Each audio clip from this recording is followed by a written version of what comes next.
کشمیر کے ایک درجن مقامات پر NIA کے چھاپے مارے۔ سری نگر کے 4 مقامات، بارہمولہ میں 2، پلوامہ میں 1، اونتی پورہ میں 2، سوپور میں 2 اور کلگام میں 1 مقام پر چھاپے ماری کی گئی۔ سری نگر کے باغ مہتاب میں ایک بڑا چھاپا صبح 6 بجے مارا گیا۔ یہ چھاپے ممنوعہ دہشت گرد تنظیموں کے ممبروں کی طرف سے پرتشدد حملے کرنے کی سازش سے متعلق کیس کے ضمن میں قومی جانچ ایجنسی نے مارے۔ ہردمیر ترال میں آج NIA نے مختار احمد کمار کے گھر پر چھاپا مارا۔ یہ کارروائی صبح کئی گھنٹوں تک جاری رہی۔ بتایا جاتا ہے کہ ٹیم نے کچھ اہم دستاویزات کو اپنی تحویل میں لیا ہے۔ اس حوالے سے مزید جانچ جاری ہے۔ قومی تحقیقاتی ایجنسی نے آج کلگام کے ہڈیگام اوکے اور دیگر مقامات پر چھاپے مارے اور یہاں تلاشی کارروائی انجام دی۔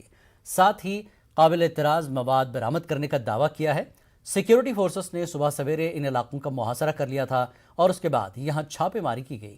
اس سے قبل بھی ضلع کلگام کے کئی مقامات پر NIA نے چھاپے مار کر مختلف چیزیں ضبط کر لی ہیں۔